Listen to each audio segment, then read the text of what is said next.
हत्तीच्या कुटुंबामध्ये त्या कळपामध्ये त्याच्या सगळ्या काक्या असतात, माम्या असतात, आत्या असतात, बहिणी असतात आणि न भांडता कळप जगू शकतो. बऱ्याच ठिकाणी काय होतं की दुर्दैवाने माहिती नसते आणि इनब्रीडिंग हत्तींचं केलं जातं किंवा दुर्दैवाने होतं.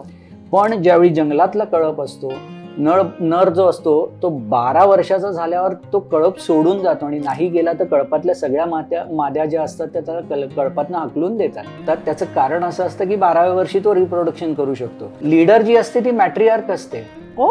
Elephant family is a मॅट्रिआर्कल family आणि वयाने सगळ्यात मोठी हत्तीण असते ती लीडर असते.